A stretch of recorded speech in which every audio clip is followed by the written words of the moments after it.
আমরা মনে করি যে ভগবদ গীতা যদি আমরা ভুল করে পাঠ করি তাহলে অনেক পাপ হয়ে যাবে। এই ভয়ে অনেকে পড়েই না। ভগবদ গীতা যদি ভুল হয়ে যায় পড়তে গেলে পাপ হয়ে যাবে, গীতার ধারে কাছেই যায় না। এই ব্যাপারে আমরা একটা দৃষ্টান্ত দেওয়া যায়। আসলে কি ভগবদ গীতা পড়তে গেলে যদি ভুল হয় শ্লোক পড়তে আপনার অনেক পাপ হবে? কিভাবে বোঝানো যায়?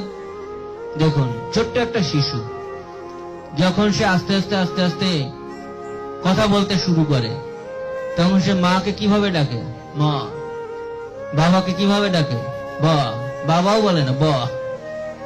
কি বাবা আনন্দ পায়? বাবা আনন্দ পায়?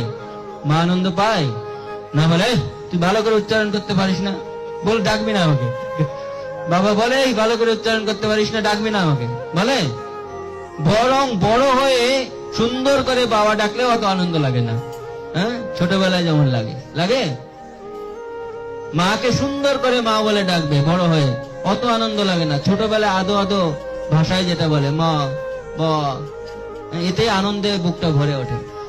ভগবানও আপনাকে দেখছেন, আপনি সংস্কৃত ভাষা জানেন না, আপনি ভালোভাবে উচ্চারণ করতে পারছেন না, কিন্তু ভগবান দেখছে, ও তো আমাকে ডাকার চেষ্টা করছে।